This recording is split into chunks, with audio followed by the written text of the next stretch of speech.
Good morning. My name's Helen Christians, and I'll be your MC this morning. We are in hybrid mode, with some of our attendees meeting in person at Friendly House and others joining us virtually on Zoom. I want to welcome all of you to the Sunday morning Humanists of Greater Portland meeting. And I'm just so glad you're here, whether it's in person at Friendly House or virtually over Zoom. Last Sunday, I went to the meeting in person at Friendly House, and it was so much fun. And I encourage anyone that's thinking about getting out, give it a try. It's really lovely to be back in the Keystone Room. The Humanists of Greater Portland is a chapter of the American Humanist Association. Humanism is an outlook or system of thought attaching primary importance to human experiences rather than supernatural matters. Humanists believe in the worth and goodness of all human beings and seek to find common values and respect among people. Humanists stay curious and open as they seek rational ways to solve problems in their local communities as well as worldwide, by listening to others and speaking their own truth to find equitable solutions through science, reason, and free inquiry.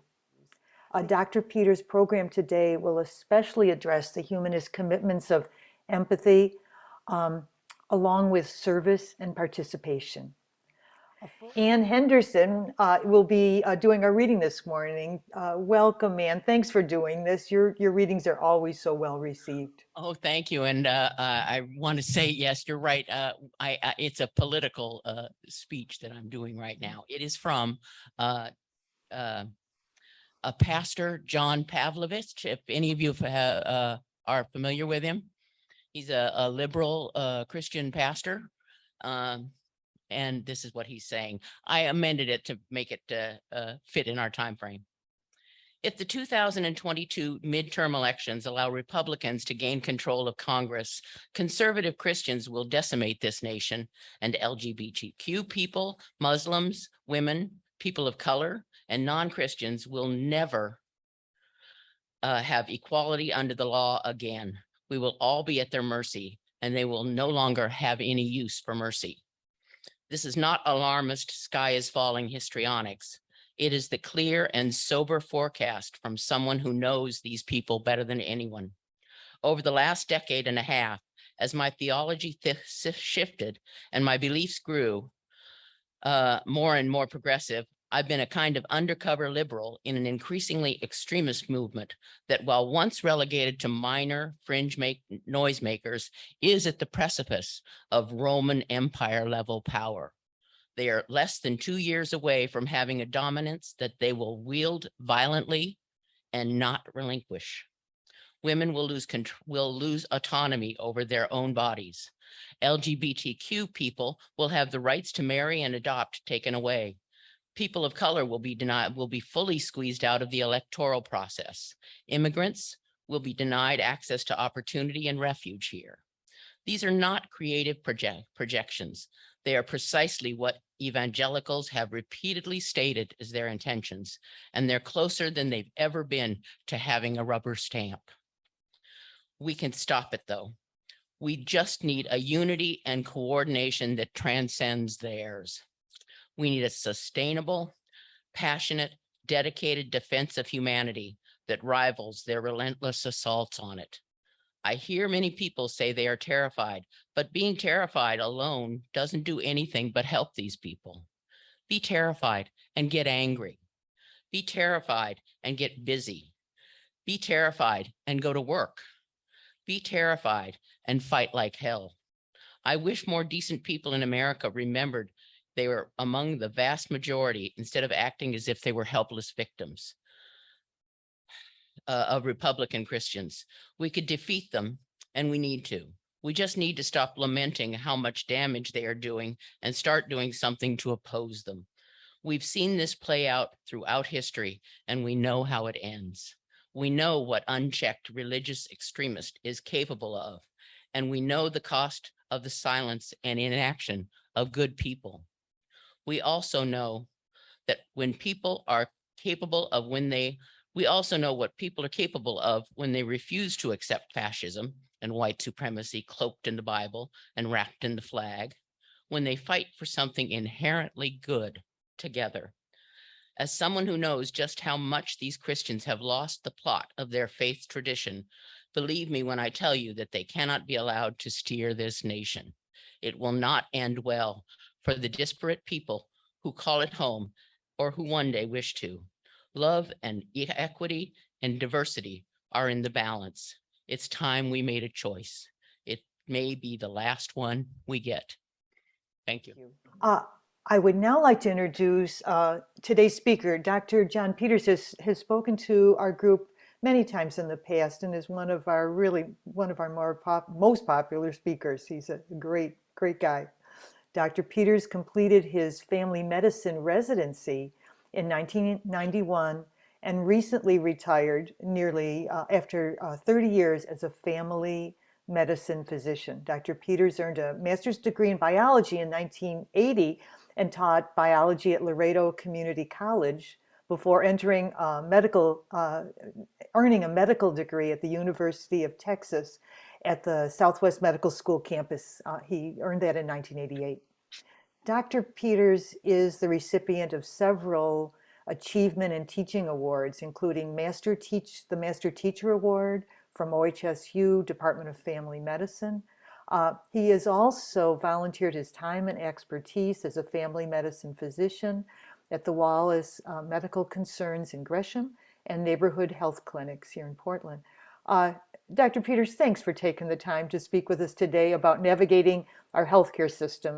You were on the front lines for a long time, and what you're going to share with us today will be very important. Thank you.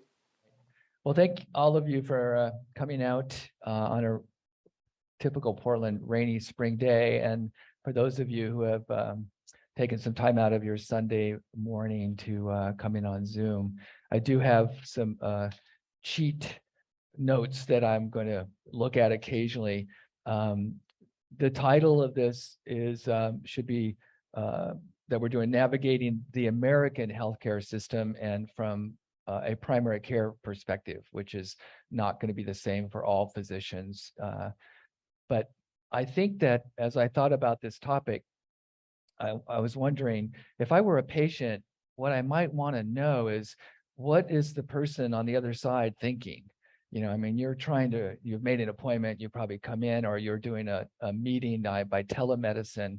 And so wouldn't you like to know what was going on in their heads and after they leave the room, what they're doing on their computers and stuff like that? So I thought I'd kind of approach it that way today and give you hints on maybe what you can do to facilitate getting some things done for you, like referrals or basically having an effective visit with them, so that when you leave, you go, okay, yeah, I think I made connections, and I think things are going the way I would like them to go, instead of bumping up against a lot of obstacles. So that's what I hope to do. And then those of you who have seen my lectures on DNA and creationism and stuff like that know that I have a habit of using up the entire time on a lot of specifics and stuff. So maybe I can stop talking in about maybe 25 minutes or something like that. We'll have plenty of time for questions. We'll see if that's possible. We'll try. Okay, so let's start at the beginning of you trying to make a healthcare visit. And in capitalistic America, and I was a capitalist, I had my own practice, nothing gets started without insurance. So before we call the doctor's office, let's start with what kind of insurance you have. And so most of this group are in the wisdom category, and so you're on Medicare or one of the Medicare plans. But I should say that there is another type of insurance if you're younger and you're working, and that's commercial insurance. And the comments, I have to be careful about comments I make because this is recorded. But I'm retired, so they can't hurt me, right? Okay. So in general, insurance is not your friend. They employ medical directors that do referrals and authorizations, and quite frankly, they get graded about how much money they save the insurance company. So It's not unusual for medical assistants trying to get authorizations to be put on hold for 45 minutes, and at the busy office, and to tie up medical people like that is not very efficient. But the American healthcare system is not known for efficiency. It works fast though. You can get your gallbladder out in a matter of days, where if you're in Canada or the UK, it may take months, and they have to give you pain medicines. So we move fast, and it costs a lot of money to do that. So, okay. So there's commercial insurance, and there's a bunch of them: Providence and Aetna and Kaiser, and the national ones such as Aetna, Blue Cross, United Healthcare, things like that. And what I can tell you is it really is buyer beware. You really do have to drill down on those. It's very confusing. I think the easiest way is just to get a broker, and they will do a spreadsheet for you and compare all the different ones and help you navigate through a very, very confusing. I liken it to going down the cereal aisle at Safeway or your local grocery store with a bazillion different choices. And so it's beyond me. I always got a broker. I could never do it myself. So I would encourage you to do that. And so and like I say, there are certain advantages to having a local one. And then if you look at Aetna or United Healthcare or some of the ones that are more national, you have less of a problem going out of state. And so, they do have out of state, but you're going to be out of their network. And so when you're looking at an insurance plan, I would encourage you to start with your physicians, your specialists, and your primary care providers. Start there and see if they are on the plans that you're considering. Because if you get into a plan that has a closed network, you could lose all of your specialists and all your doctors. And you don't take a Toyota to a Ford dealership, and a lot of these networks are closed. Some of them are small, some of them are very large. There's one insurance company here who advertises that you don't need referrals on our insurance company.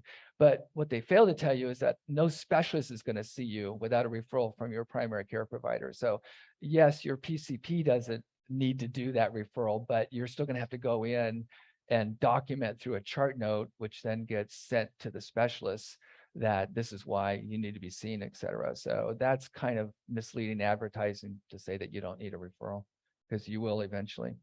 So there's when you turn 65, you get on Medicare in the United States, and here you are. And most people know that there's A, B, C, and D level Medicare. The A is for hospital coverage.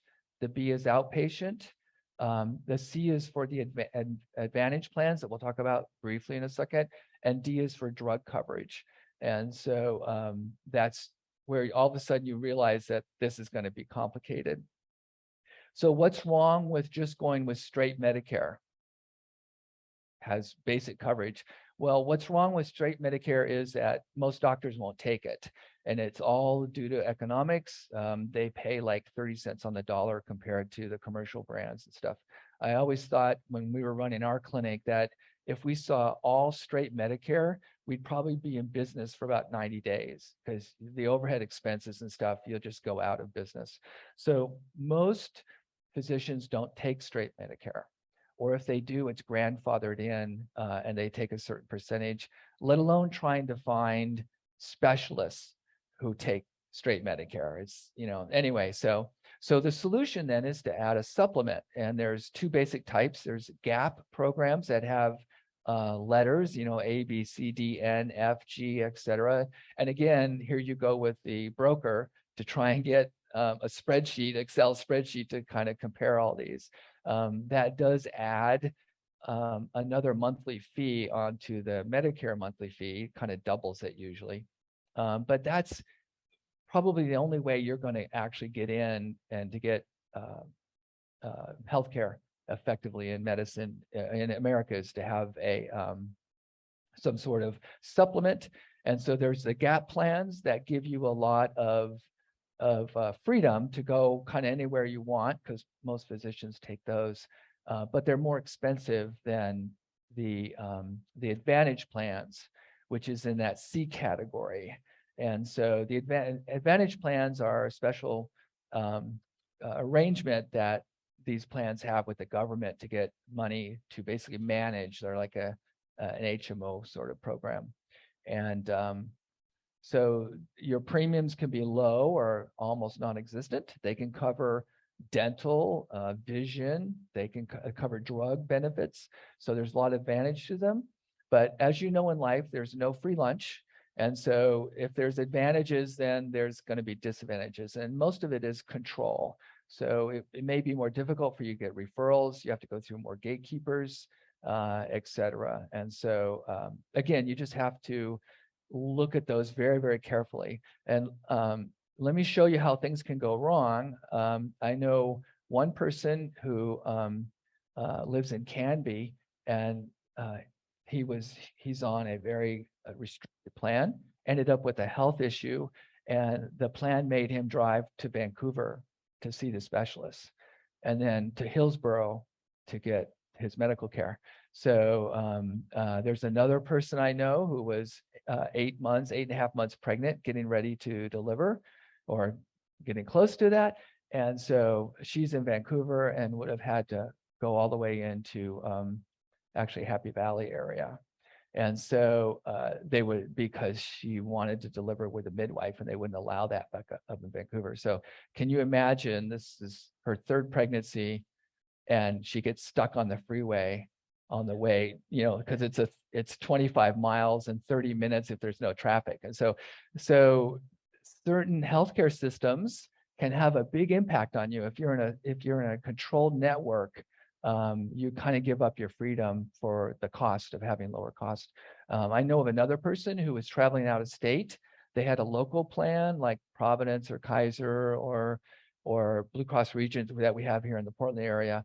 And they had a health emergency outside that state, and it was taken care of. They have contingencies for that, for out of network plans, but they made the person fly back early rather than do rehab in his family, where he was vacationing. So these stories are out there, and again, buyer beware. Just really look carefully at the different insurance restrictions and stuff like that. So, and sometimes you get what you pay for. So sometimes the lowest Advantage plans cost-wise are the ones that have the most restrictions, maybe the smallest network, or you go onto their network and you can't find any of the doctors that you normally had, that you spent 15 years with good relationships, and all of a sudden can't see them. So anyway, be careful with that. Those were my true stories. And so unfortunately, you probably won't be able to get straight Medicare. As far as the Medicaid, or here in Oregon, we have the Oregon Health Plan.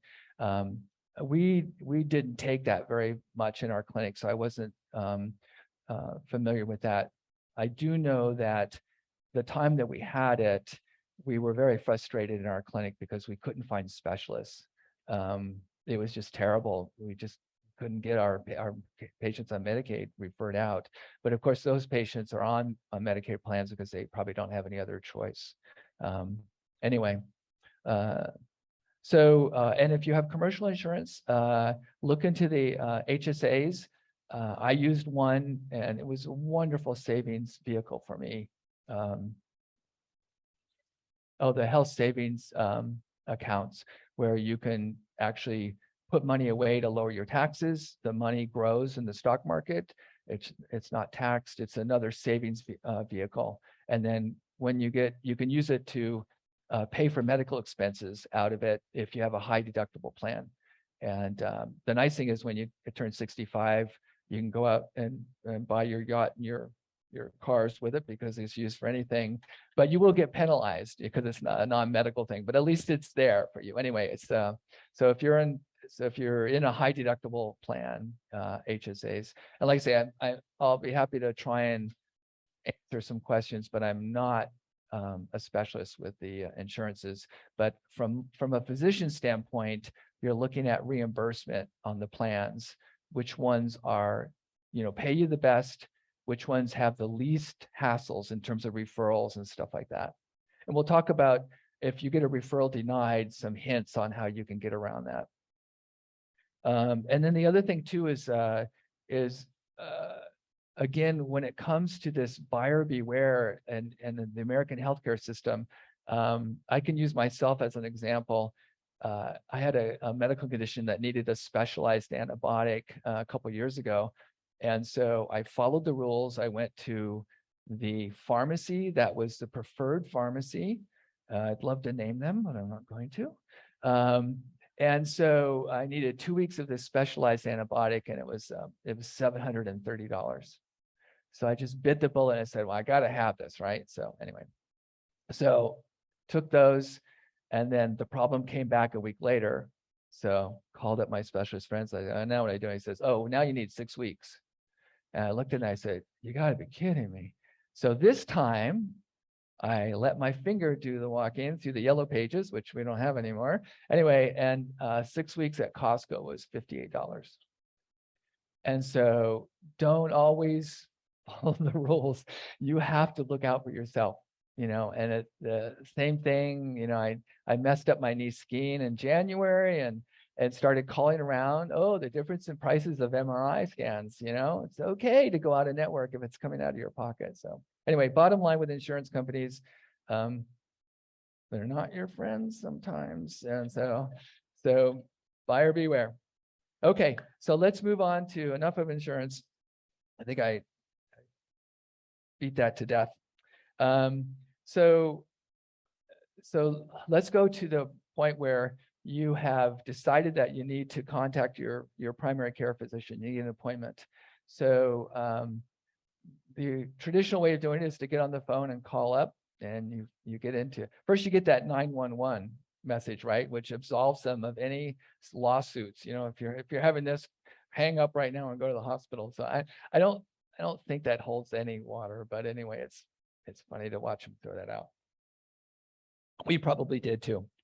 So the traditional way is to call up with a phone call and encounter the front office, and then things start going in. And I'm wondering, the people here, how many use their computers to make appointments?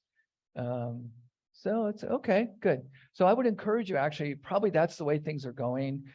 You don't get put on hold. You don't have to hear the 911, hang up now and save your life or whatever message. And also it gives the physician time to get to it and can pull up your chart, stuff like that. And you can kind of, or the provider, I should say, you can bypass maybe some of the things in the front office that you might have to do with. But let's say that you've called up and the first person is the front office, and they want to know what's going on. So you explain why you're coming in and the problem. And they, of course, they ask you for insurance, right? They want to know that right off. And so, and then they give you these appointments. And if you're in a busy practice that, they might say, well, the next appointment out is 3 months or something like that. But if it's an acute problem, it kind of, again, depends on where you are with your office. Yep. So, for example, you could be told that there's no appointments available. Your provider is really busy. So what they might do is kind of send you off to the urgent care where they don't know you. Hopefully they have your electronic medical record that they can pull up if you're going to a place that has the same one. Again, this is America, where individualism is number one. So there's like, when the EMRs first came out, the electronic medical records, there were 300 for physicians to choose from. And now there's down to about 3 big boys, NextGen, Allscripts, and here in the Portland area, it's Epic. So, but not everybody has access to your electronic system and your records. So my clinic was old school. We had it the best of the best. That's back in the 90s and 2000s, where we had X-ray, we had a full level CLIA lab. So I could see someone and get a blood count for infection, get an x-ray, and have them out the door in 20 minutes with pneumonia and being treated, or even a shot of Rocephin, also known as vitamin R, in the buttocks, and then you're out to go. So, but now, that's just not the way it is. You can't get in to see someone. Sometimes you get sent to an urgent care, and it's a little bit more chaotic. So you explain the issue, and they say, actually, we have an appointment this afternoon. Come on in, and we'll go there. If you think you're going to get blood drawn for any reason, it probably would be good to wear a short sleeve shirt, right? I mean, you don't want to have 3 layers that you're taking off. So think a little ahead. Okay, they're probably going to take blood, so maybe I should get this. Or maybe I've got an ankle problem, so wearing tights, it may not be the best thing. So maybe I should wear my PJs. Think ahead in terms of, again, what is the medical office going to want from me? How can I make their life easier?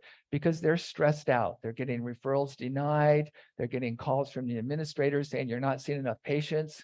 You're going to risk your bonus, and they're all under a lot of stress, unfortunately, just like everybody else is these days. So remember that when you get to the office, you'll check in. The front office has already heard your story, why you're there. And then the next thing that happens is a clinical staff person brings you back. And then you meet that ugly machine called the weight, the scale that you have to put on. So you take everything out, your belt, everything's gone, and then you get weighed. And just realize that that will calculate a BMI, a body mass index, and they'll tell you whether you're overweight or not. Of course, you already know whether you are or not. But that gives you a number because it's quantitative. And then the clinical staff person takes you back. Could be a medical assistant, could be a nurse. Some nurse practitioners don't practice with a help. They do it themselves, and bring person back. That keeps their overhead costs down.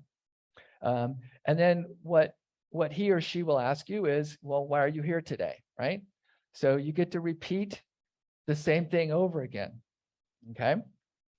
Only this time you've refined it because they've asked you questions. So the presentation is a little bit different. And then you get to find out if your provider is running behind or not. And you wait and you wait to wait. And they come rushing in, and you can tell that they're stressed out, they're behind. And so it's the first question that they should ask is, what brings you here? And so I've had patients say, you got to be kidding me. 3 times I'm writing the same thing. Don't you have it in the computer? And so I'm going to tell you why that happens, why it's important actually that system happens. And it is because when we access a memory and we bring it forward in our brains and we synthesize it, we tell it, and then we put it back into our storage, we change it. Every time you access a memory, you change it. So it can get a little bit better or a little bit worse. And by repeating the same thing 3 or 4 times, actually it can get a little bit more accurate for the provider who's trying to figure out what's going on. So don't blame them. There is some logic behind doing that. I'll tell you a little story too, is that in training, and also after I got out of my residency and had a practice, we actually had a hospital practice. So we would go in before office hours, and then we'd go in on the way home and see patients and take care of them. And we did that for a number of years until hospitalists got going, then you turn it over to them. And also medicine started getting really complex. And so I was kind of relieved when I didn't have to go into the hospital, because you ended up being just a traffic cop. There was specialists were taking care of everything, and primary care were basically not doing anything. So this is the scenario. So you're at a teaching hospital, and you're the patient sitting in with your gown that doesn't cover enough. And in comes your doctor. But your doctor is the attending, and next to him is the 4th year or 3rd year resident. Next to them is the intern, which is the 1st year. Next to them is the medical student. So, by the way, that was my first introduction for my first colonoscopy, and I knew that the attending wasn't going to touch me, but everybody else was going to. But you're asleep, so it didn't matter. So just like in the personal situation, when you get to the hospital, the first person who interviews you is the medical student. Okay, then they leave, and then the intern comes in to kind of check things out to see if the history was taken appropriately, the tests were ordered going to be appropriate, and then the fourth year resident, maybe the fellow, looks over everything, but he doesn't really talk to you because he's up here. He doesn't talk to them usually. Okay, and then and you've, by the way, you've repeated your story now 3 or 4 times, right? As you've repeated your story, they've asked you questions. You go, yeah, I hadn't thought about that. Yeah, that is kind of important. So your story is changing through the time period. Okay. And then the attending comes in with the long coat. You can always tell the attending because the coats are longer. The medical students come here.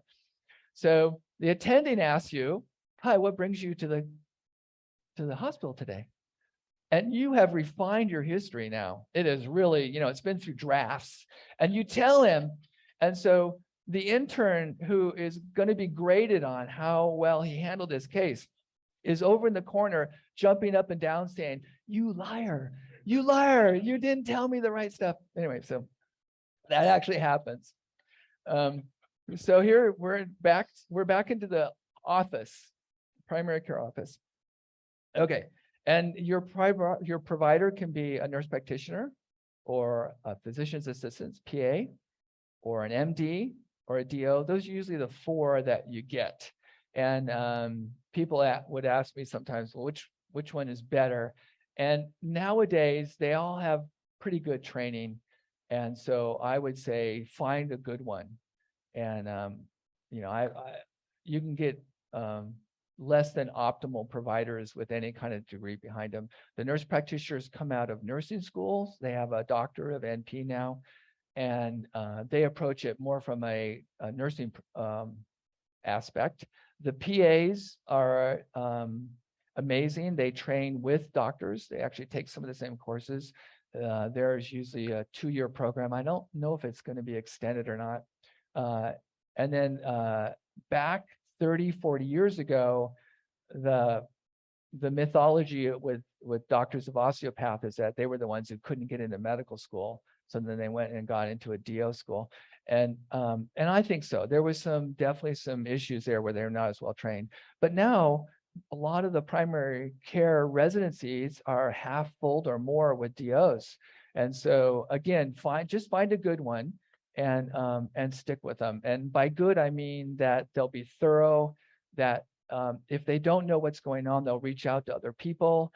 They'll go home and think about your case if oh no, I made a mistake, and call you up or something like that. They're just people who will not leave the problem alone until they get it solved, and who are careful with that. So, and that can be anybody.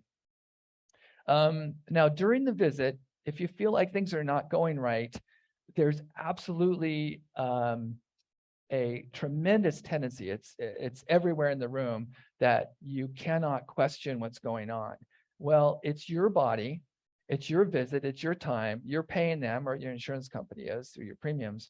And so it's okay to be assertive, not aggressive, but I used to tell patients, if you're with someone, a specialist who is arrogant, who's not giving you time, or if you feel like your provider is just whipping away on the computer, and you go home that night and your significant other is, how's your visit? And you say, well, his left ear looked really good.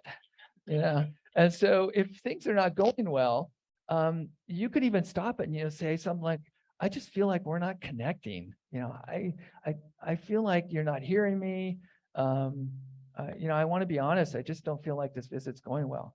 And the first thing is the provider will be shocked, because this has probably happened twice in their lifetime. And they will respect you. They will go, wow, this person has the maturity enough to call it, because they were feeling the same thing. They were feeling like this person really needs to get another provider. We are not connecting here. And so it's okay to be assertive, but don't make them mad, because they control things. And try not to be a wiseacre unless you have a really good relationship with them. Remember that at the end of your visit, you're kind of done. They'll send you off to the lab, or they say, we'll call you next week. We're putting a referral into the insurance company, et cetera, like that. But they're not done, because most providers, they have to get a chart note done. Some of them can be pretty long because they've got all the vital signs in there and the subjective and the objective and the assessment and the plan at the end and stuff. And there are templates to help them do this. But if they spent 15 to 20 minutes with you, they could be spending another 15 or 20 minutes finish the note out of the room. Or many providers, unfortunately, have what's known as pajama time, where they're at night, they're up till 11 o'clock at night finishing stuff. It's like the teachers that you hear about, who are just, they never ends. And so I was very lucky. I had my notes finished almost before I left the room. So I actually could leave, and there were death threats against me from the other providers. Just kidding. And there are some doctors and providers who run behind. I mean, there was one guy in our office who he ran literally an hour and a half behind. And his patients loved him because he ran behind, because he spent so much time with them. But his patients were smart. They used to call the front office, say, how far behind is he? Oh, yeah, he's running about that. Okay, I'll see you in 90 minutes. They're not going to wait in the office for 90 minutes. So they scoped him out, but they were so loyal. So find out, the patterns that you have. There's some workarounds. This is your life. It's okay to figure out what's going on. Okay, so the visit has begun. You're kind of sitting across from her or whatever. Remember that there's at least 4 people in that room. Think about it. There's the provider. If you're not with anybody, there's you, and then there's 2 more people in that room. There's the electronic medical record, and there's the insurance company.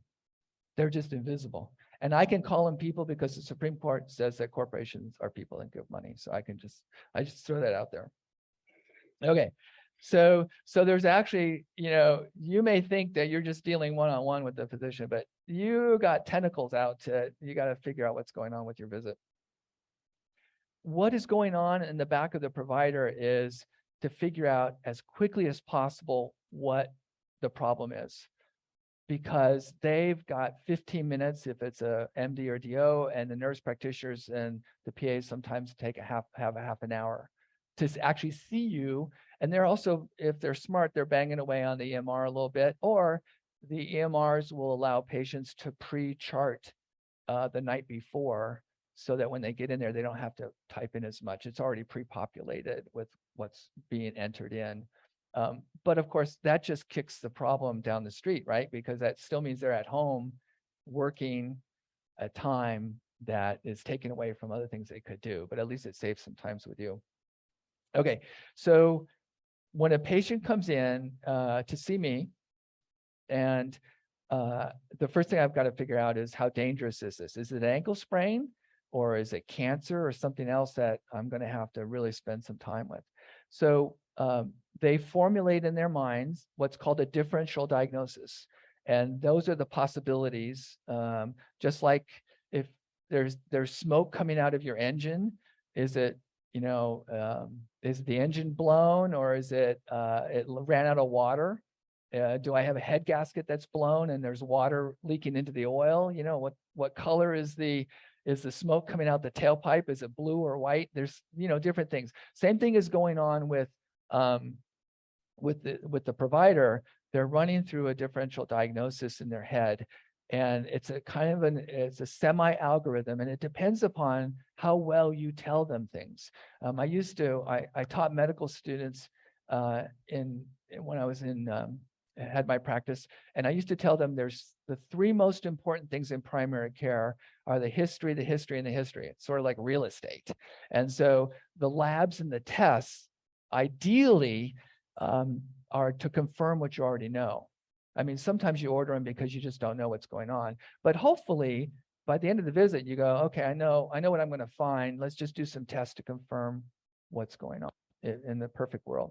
So how you tell your story can make a big difference. And unfortunately, we are human, and most people are not in the medical field, so they probably don't know how the best way to tell it. So let me give you a hint. The best way is to do a chronological system. So if you're here for an ankle sprain, then all you have to say is that yesterday I stepped off a curb and I twisted my ankle. I lost my balance on it. Didn't fall down or anything, but now it's swollen and I'm limping and something like that. And you don't need to go back too far. Again, there's a lot of physicians have trained at the VA. I love our veterans, but they sometimes have interesting stories. So if this has actually happened to all of us who have trained at the VA or with people who have interesting stories. And so remember, you're running behind. You only have 15 minutes. It's 3 o'clock in the morning. The vet is there. You have to present to your attending at 6, have everything set, all the labs, x-rays ready to go for him to or her to review. And so you're sitting in front of this delightful vet that you would love to have coffee with and talk about all the stories. And you say, what brings you here today? And this is the first thing out of their mouths. Well, back in 1941, my friend, my guys, we were in this B-17 and I was in the top tournament. And you immediately stop. This is not, I don't have 3 hours. I have 45 minutes to get all this done. So try and keep it appropriate. The other thing is not to be a wisecracker. So I was a 4th year medical student or 3rd year. It was 3 o'clock in the morning. I really did have to present this case at 6. And sitting in front of me was a 15-year-old with sickle cell anemia who was being admitted for a sickle cell crisis. And teenagers are hard enough, but this poor guy had been in the hospital so many times. He was so sick of being in the hospital. He just didn't want to be there. Didn't want to talk to you. So I asked him the open-ended question, so what brings you here today? His answer was a bus. And from then it went downhill, trying to argue with a 15-year-old, please, give me half an hour of sleep, So anyway, so how you present your story chronologically is very important. And so make it kind of logical from the start to the beginning so that they know when you're here. Now, as the visit goes on, if you feel that there's some extra material that your provider needs to know in the history, then you may have to speak up. If they're really good, they'll ask, drug interactions, what are you on? So this ankle sprain, is there anything else going on? Have you injured it before? And before they run off and order the MRI or whatever they're going to do, it might be nice to know that you have plates and screws in that ankle because you have had it operated on. So if for some reason they forget to ask about previous history or something, and then I think you need to feel free to jump in and say, by the way, I also have had an operation on it before, in case they didn't ask and they were in a hurry. Be specific as possible. If the foot is injured, don't say it's my ankle that hurts, if you can. And so if you know it's your foot, it's your toe that's hurting, or excuse me, if you know it's your ankle that you've sprained because you've done it before, it'd be nice if you say, I hurt my ankle, instead of saying I hurt my foot, because then they're going to have to figure out there's a difference between an ankle x-ray and a foot x-ray. So try and make their job as easy as possible. The famous one for me is somebody who comes in and says, I have a stomach ache. And so your stomach is right below your ribs in the epigastrium. The middle is the abdomen and the lower is the pelvis. And so unfortunately, if somebody starts going down the road with that history, and I've got to know, because my differential diagnosis is totally different for those 3 areas, right? One could be an ulcer or bleed. Another one could be an obstruction in the abdomen. The pelvis could be ovaries or uterus or appendicitis or whatever. Again, try and use words that are maybe a little bit more specific. If you're having pelvic pain, great. If you're having abdominal pain, good. If it's actually in your stomach up here at the top, then do that. Which also brings up, because of this problem, the provider needs to get the differential diagnosis going, the trees going in the right direction as soon as possible, so they don't end up spending, 15 minutes in the wrong area and then find out, oh no, it's something else. What does anybody guess? What is the average time before your history is interrupted by the provider? 2 minutes? 5 minutes? Okay. It's actually a Mayo study. It's 11 seconds. And they showed that within 3 seconds, sometimes you're interrupted, or as long as some people went 4 minutes before getting interrupted. So again, I remember I would interrupt somebody very fast. As soon as they say my stomach hurts, I would say, do you mean abdomen or do you mean stomach? Oh, I meant more in the abdomen. It's more IBS or something like that. So phew, that saves me probably 15 minutes trying to figure out what's going on. So if possible, be as specific as you can, and realizing you don't have the vocabulary maybe that a provider does. Okay, and then the other thing is that you'll notice that as you get checked in, there's just a bazillion questions that are being asked, because especially the clinical staff, the medical assistants and the nurses, there are prompts in the electronic medical record where they have to fill out a whole bunch of things. Did you ask about smoking? Is the patient depressed? And you go, I'm here for an ankle sprain, but there are certifications that are needed by these medical offices, patient-centered medical homes and stuff like that. And so they've got to have all this in place, or they lose their certification, and et cetera. So anyway, unfortunately, that's the bureaucracies have come in to do all that for us. Hint. So let's say that your provider runs on behind a lot. So what can you do to help with that? One way is that to get the first appointment in the morning, or get the first appointment in the afternoon, right? If they're working 8 to 5, then ask for an 8 o'clock or a 2 o'clock appointment, or whatever it is. So that'll help out. So there's some things you can do for that. Okay, we will have lots of time for questions, hopefully. All right, so then what about after the visit? So you're done, you go out, you've been given a prescription. And remember, you can go anywhere with that. Just it's okay to change your pharmacies, like I did, if you found out there was one that was a lot less expensive. If you go to get a lab test, then you're probably going to get drawn. Or if you have really poor veins, what's known as a poor stick, they may have to go in through the hand or something like that. If this is your body, so if you come in and the phlebotomist is sitting there, standing or checking you in, by the way, they're probably going to ask you the same story again. Why are you here? And then there's a new person that looks really nervous, and the phlebotomist says, this is their first day, and they're wondering if they can, draw your blood. And if you're a tough stick, and even the best pharmacist in the hospital they have to call somebody down, then it's okay not to have this person practice on you. So again, it's okay to be assertive when it takes time, not be aggressive, especially when it comes to your healthcare. It's your time. All right. And so as many of you know, there was a law passed that allows you to see your own notes. And you can go online and look and see what they're saying about you. I have mixed feelings about that, because sometimes the notes are written for other specialists and stuff. And, it's may not be in your best interest to see that people are trying to help you. There are lots of abbreviations.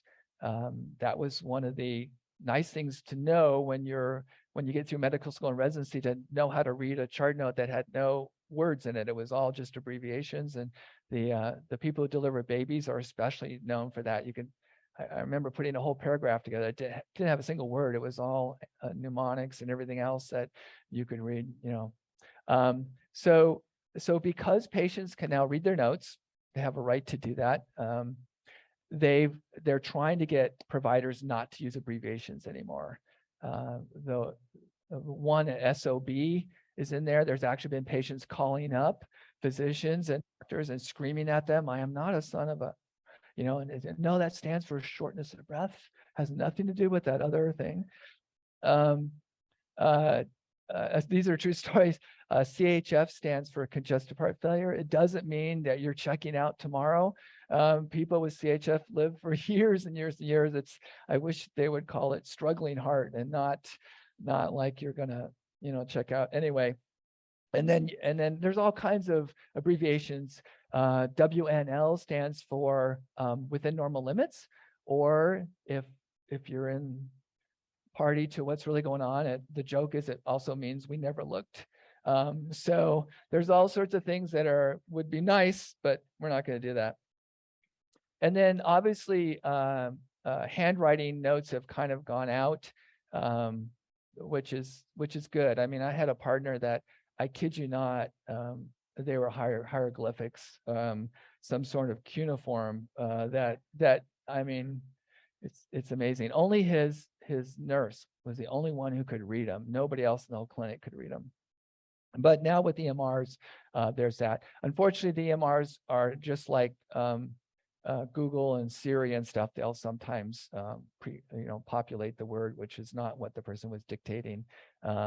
There's Dragon Speak, which is for medical professionals. That is actually pretty good. But I don't know what it is now, but when it first came out 15, 20 years ago, when we looked at it, it didn't allow me to make a mistake in my dictation. It just put a word in there. And so I'd be dictating something, I'd read it back. I'd spent the whole time correcting all the mistakes. So for me, it didn't work out, but they've improved it. So beware of grammar errors and stuff like that. Your provider really did get through all their English courses and they do well. It's probably the EMR that's messing it up. Oh yeah.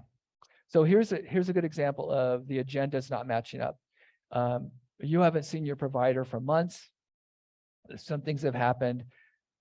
You've got a list of 12 things that you want to discuss. They're all important to you. In fact, maybe you even wrote them down on a piece of paper.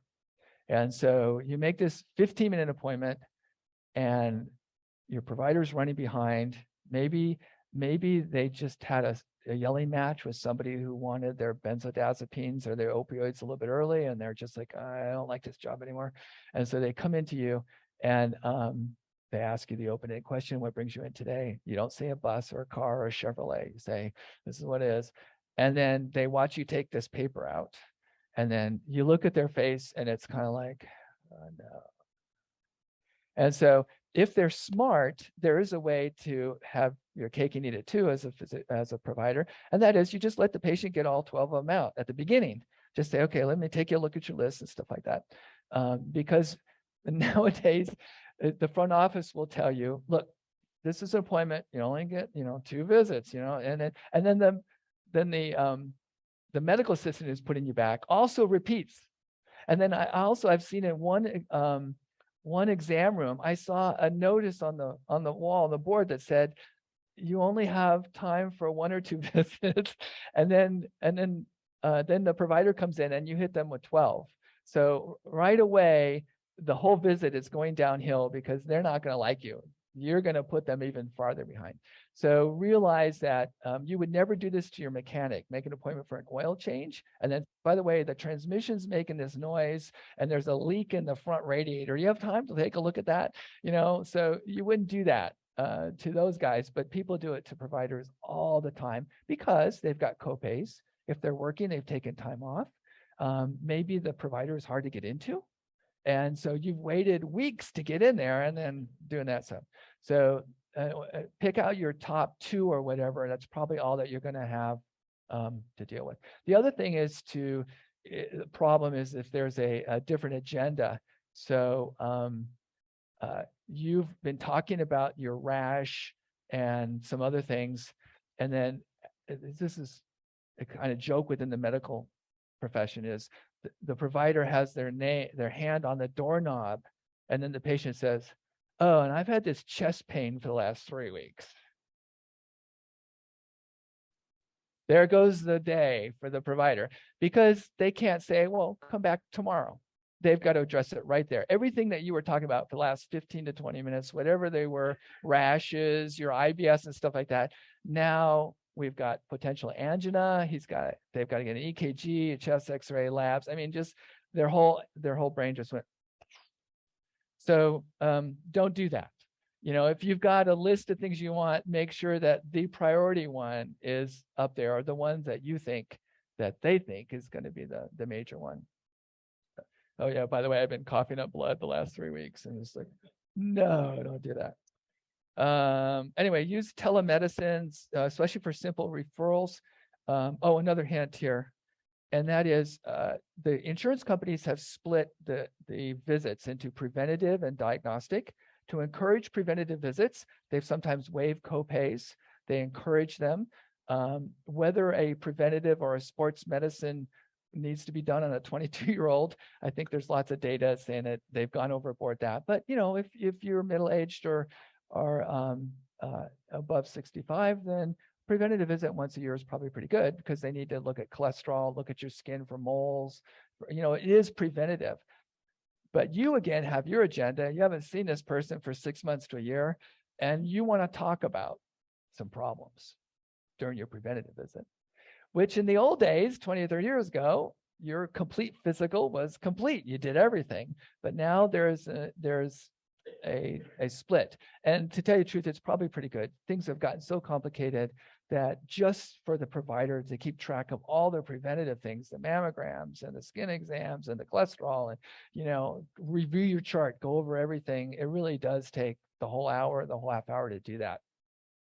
So there are cases where I've made an exception. If somebody is on a medication, a high blood pressure medication that hasn't been changed for years, and they just need a refill, I mean, there's really nothing going on except checking it, then sometimes I'll say, okay, let's just go ahead and do that during the preventative visit. And it's okay, because then they don't have to take another time off from work or whatever, and the copay is waived. So they're actually saving money during a preventative visit. But if you abuse that and try and get too much stuff done, or you want to change the medication, that has to be documented in a note someplace, and that's not going to be good to do that, mixing that. So you just have to work with your provider if you want to squeeze that in, a very simple thing.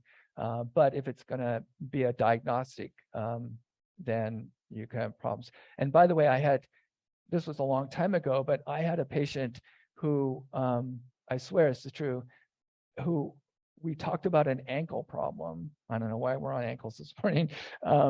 During the preventative visit, and the insurance company denied it. They denied the whole preventative visit.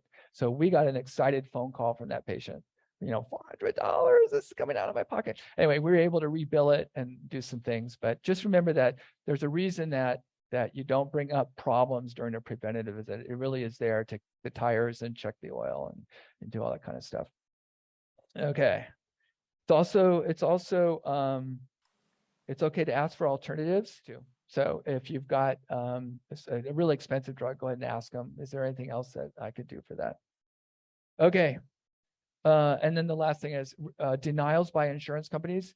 Remember that you can ask your provider to appeal it, and they'll get on the phone with a medical director and talk it over. Maybe they didn't get the right notes, they didn't get sent.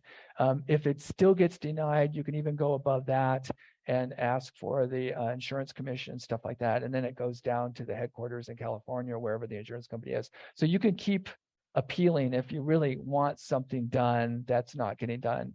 And I won almost all my appeals because it was usually they didn't have the right information. Okay, I'm going to stop. Thank you so much. We have it was wonderful, and we have tons of questions, so I'm going to get right to it. Joan Hamilton has a question. She'd like to come on. I think she's there on Zoom. Joan, can you come in? It's Joan's computer, but it's Oh, okay. Hey, Dave. all right. Hey, John. Great to see you. It's been years and years, and it's so interesting to hear your comments from the perspective of the doctor, which we don't normally hear. All right, you sort of alluded to this once. Preventative.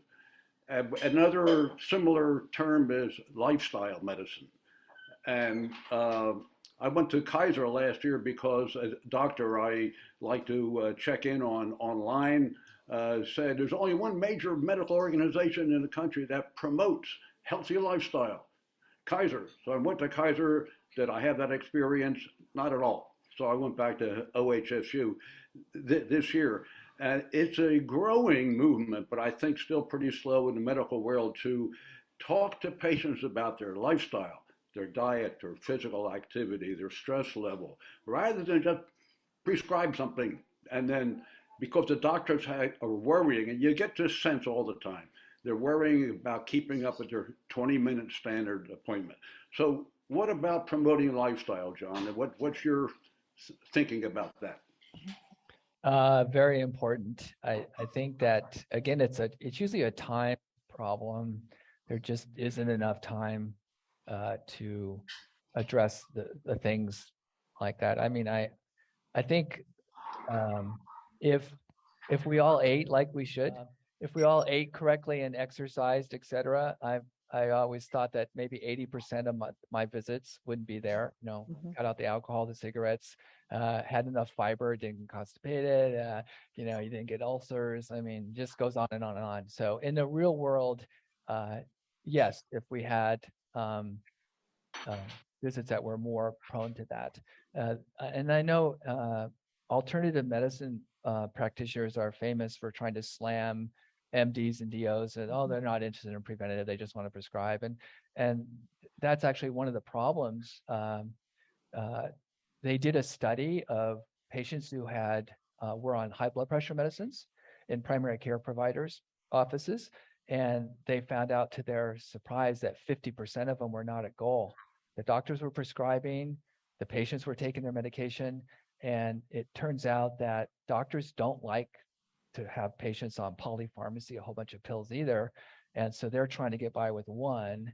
And then the patient is, even though they're taking it, they're not at goal. And so basically this study found out that an average patient that was controlled, their 50%, they were on 3 medications. That was the average to get their blood pressure really down to goal. And so there's an instance where yeah, we would spend more time in preventative. So again, make an appointment with your provider and say, I want to talk about some lifestyle issues, and they can code it so I can get paid for, and go in there and don't talk about anything else. But let's talk about diet, exercise, some things I can do, some habits I can do. So make it instead of a comprehensive visit, maybe just make it a lifestyle visit. Okay. There's a question from David McMillan.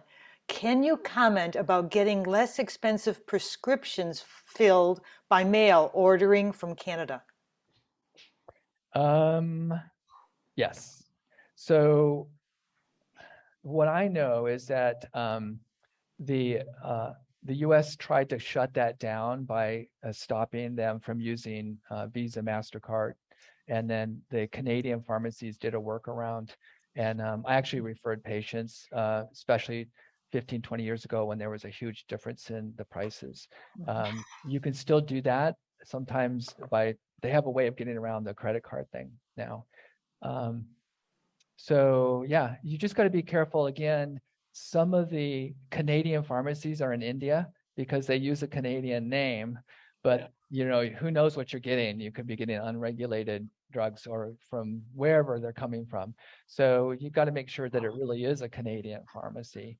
And then I used to refer to one. There's one in Vancouver, British Columbia, that's very good.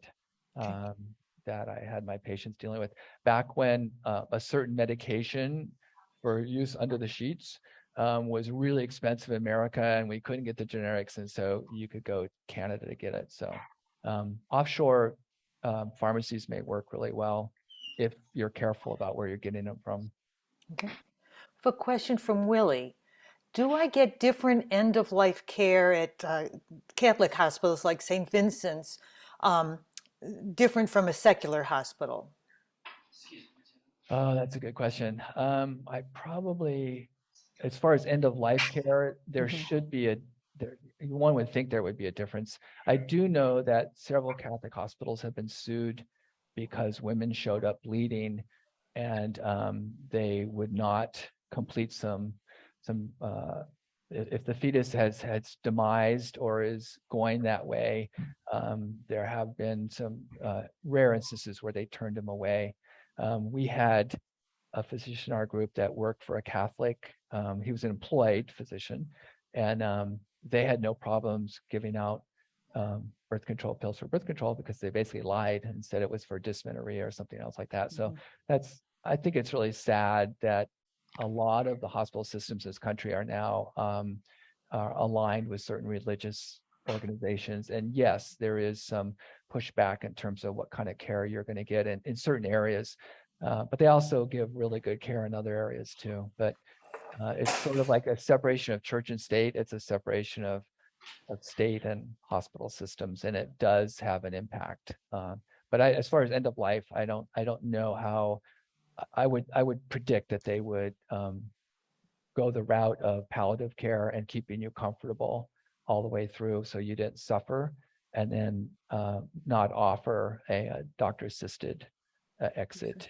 And, there's obviously financial reasons why you may want to do that, or it could be that the medicines that they're assuring you that you won't suffer, that you actually may not be as quite as tight as that. So that one option would potentially might not be available to you. Okay. Gail has a question. And just a warning, we've got so many questions coming in, folks. When you're on screen, keep it to a question, please. Go ahead, Gail, come on in. Okay, I'll try to be real short. I just want to say, as someone who's interacted with the medical world a lot, if you're a woman, I would suggest being very calm in your meeting with the doctor, because women get looked, oh, you're a hysterical female. Mm-hmm. So, I mean, I make a point when I'm seeing the doctor be extremely calm and reasonable and pleasant. The other thing is, I want to mention another thing, and this is a question. If you told your physician that you were a cannabis user, and they usually ask about this, and what would they, how should I say, would that mean you could get denied all sorts of services, and you could get all sorts of, would that lead to different people not giving you medical care or changing how you're viewed in your medical care? That's a good question. And my experience was it depended upon the provider.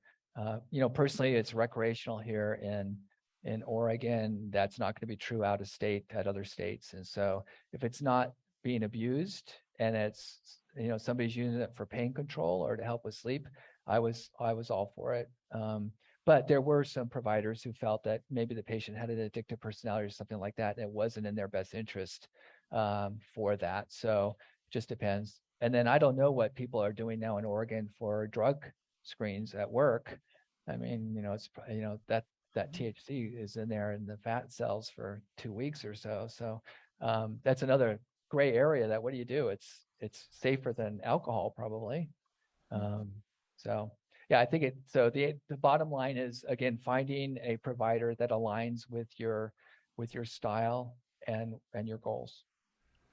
Yes, John, I've been in the humanist for about 20 years, and we've always had a lot of old folks here, and you see them kind of get into this period of decline, and within a couple of years, then they're not active in the group anymore.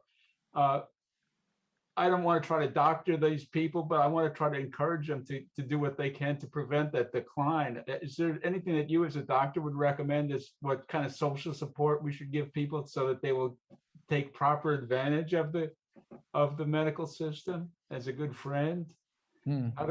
I presume that you've seen. Honey, you've asked your question. That's the question. How do we be a good friend and help the doctors with what they want to do?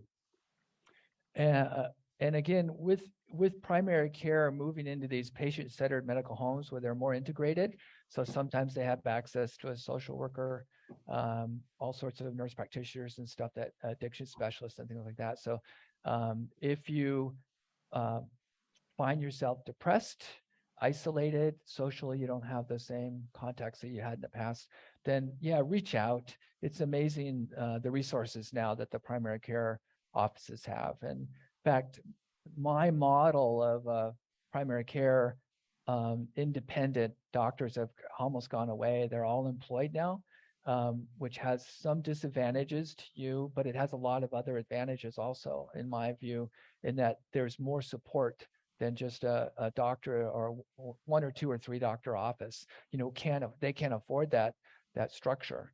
And so I retired in 2020 and then came out of retirement to help with the pandemic. And I did locums after being in practice for 28 years in a single specialty practice.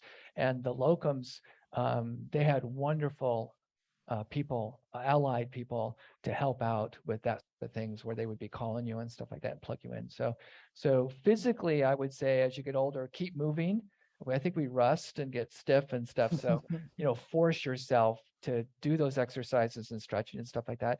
And then as far as your mental health, there may be more resources available for you than you think. You just got to reach out either to the medical assistant or the clinical staff and just bring it up. Thank you. Nada has a question. Please talk about patients who like to include all types of healthcare, Chinese, naturopathic, how to get the MD on board with these alternative medicine groups. And that not only depends on your provider, some embrace that liberally and some don't. They're very traditional in terms of where they approach that. There are health plans that have integrated healthcare available, right? They cover chiropractic or they cover acupuncture and stuff like that. So that may be something that you look at even before you even sign up for the insurance plan. Is this going to be covered? I've practiced with DOs, doctors of osteopath, and some of them continue manipulation in their practices and don't. And so that may be, if within the group that you sign up with, maybe somebody who's a DO and doing manipulation, if you find that having that done helps you, your back or whatever, then that's going to be a choice that, that you should look into. Again, research. It's you have to try and find all those alignments. So like I say, some providers embrace that and some don't. And so you just need to be upfront with them. Just say, chiropractic and acupuncture or massage is really important to me. And what's your approach to that? Throw an open-ended question to them. What's your approach to alternative medicine? And you get right off the bat. There's some that'll try and be diplomatic, but you'll detect the ones that say, "Oh, that's all garbage," or "Oh yeah, I use it all the time in my practice and stuff." And so, just ask, be assertive, take control of your healthcare, especially if you're a woman, like somebody else just mentioned. There's still a lot of stuff out there that gets put on you that are assumptions that are not true. Let's see. Ingrid has a question from Friendly House. Come on in, Ingrid. I have run up against a brick wall for years, I guess, trying to get specialized care like a complete examination, and they won't take my money. They say, no, you have to use your insurance and Medicare. And I'm like, I've got it in my hand, please. And one, David Gray, when he was talking about lifestyle medicine, I've come up against that. There are doctors who really specialize in it. And I just want to go and see them for that, and they won't allow it. Great question. So remember the 4 people in the exam room? Okay. So doctors are under contract, for example, to collect a copay. Because people are hurting financially, and so you have some wealthy stockbrokers or whatever over here, doctors that you're seeing. We had physicians that were our patients that could afford just about anything, and then there were some people that could not afford their medicines, and so they can't afford that $20 or $30 copay.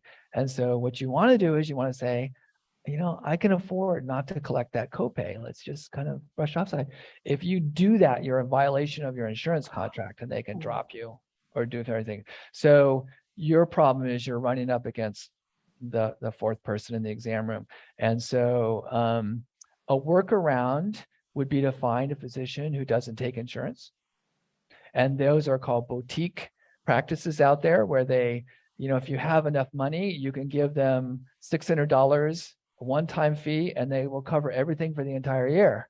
For example, you can many visits that you want, whatever. And some of them will take your insurance, but also see you as a private pay, but then they run into that same problem. So the answer is you're going to have to research physicians who don't take insurance. There may be some naturopaths out there who, for example, I have my own opinions about naturopaths because they include homeopathy as part of their mission statement and stuff. But it just varies. And this is like trying to find a mechanic to fix your car. How do you go about doing that? You ask friends and you go on Yelp and look, and but you could get a lemon at the same time, or you could get this person has a shop in the back corner. That's the greatest thing in the world. So Same thing happens in medicine too. It's really hard. It is really hard. I've got a comment from, I believe it's from Dave Gray. Medicare for all, regarding insurance problems, is Medicare for all the solution? There's an organization called Physicians for National Health Care Plan. Were you involved? Just a comment about Medicare for all. As you should know, or you probably know, that we're the only developed country in the world that doesn't have some sort of health plan that covers all of us, and it drives up our costs. And there's tremendous middlemen, even the drug companies that send you things by mail. There's so many layers in there. Who's the owner of is it the Dallas Mavericks, who just started drugs cost plus or whatever like that? Anyway, I just checked it out. I'm firing my mail order.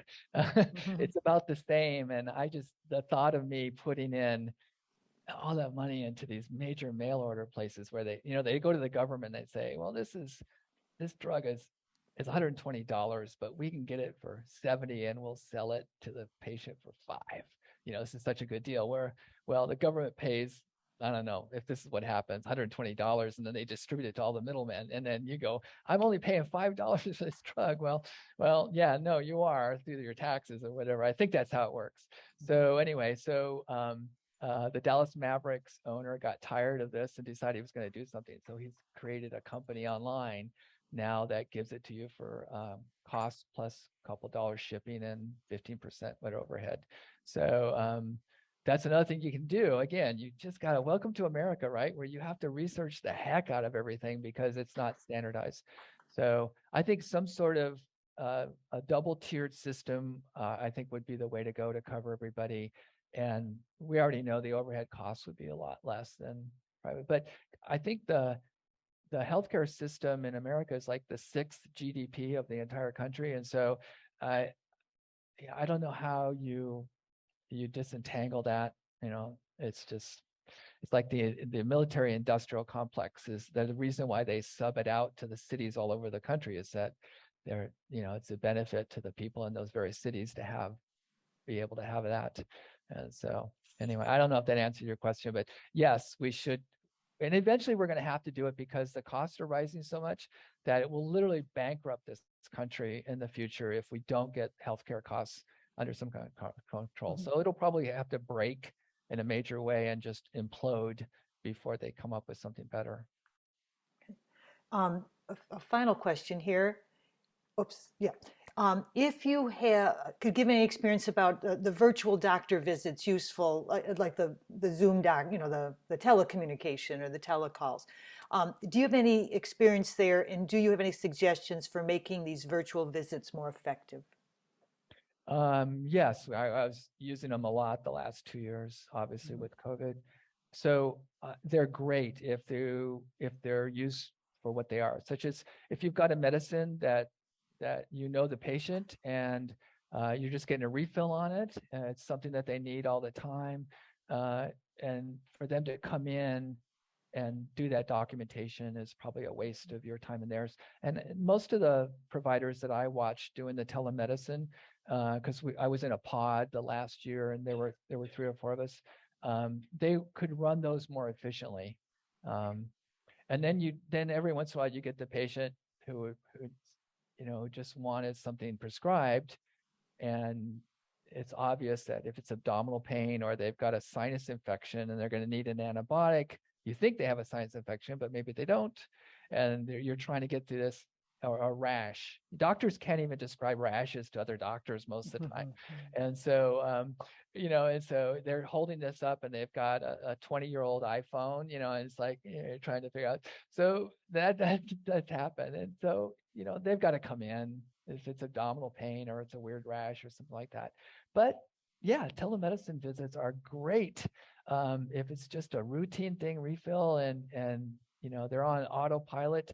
And that also brings up is, why do you've been on this medicine for years. It's working great, no side effects, no changes. Why do I have to see my provider twice a year to get this stupid thing, or once a year, or whatever it is? And it's because the last time I looked, 70% of the world's lawyers live in America. And so your provider is responsible for any side effects or anything. And, you know, even though you may develop a cough on an ACE inhibitor, I have seen patients who were on an ACE inhibitor for like 10 years and then they develop the cough, you know? And so is that an ACE inhibitor cough, or is it they've got a lung cancer, or did they have sarcoidosis? Now, I mean, the differential can get pretty long for providers. So, you know, unfortunately, that needs to be, they just need to see you once or twice a year. And I'm sorry, you have to come in. Again, may not be an issue for retired people, but if you're busy and you're working 2 jobs or something like that, that's a real hassle to go in and get your vital signs taken and stuff like that. But weird things happen. So They do. did I answer the question? I got off Yes, on you a did. there. Yes, you Okay. did very well. And Polly had a question real quick, and I know we got to stop, but this idea of boutique, how does someone find a boutique doctor that doesn't take insurance? Well, they usually advertise because Okay. that's, you know, they've got to get a panel of about, I don't know, 400, 600 patients to get enough money to keep them going. Mhm. I do know one that has kind of gone under in Portland. But I think if you, it's also called, and maybe somebody can help me. It's not just boutique medicine, but it has some other names. Okay. If you Google that, you'll get the catchwords, and then you can put in city Okay. into a Google search. Okay. So look on the very good. John, this was wonderful. And so I'm going to take care of that cat in a minute, but I'm just embarrassed that she's on the dining room table. But thank you so much for this. It was, you can tell from the questions, we all really enjoyed this. And luckily it'll be videotaped, you know, it's videotaped, so we'll be able to, you know, go forward with it and listen to it again. So thank you. Very, very much appreciated.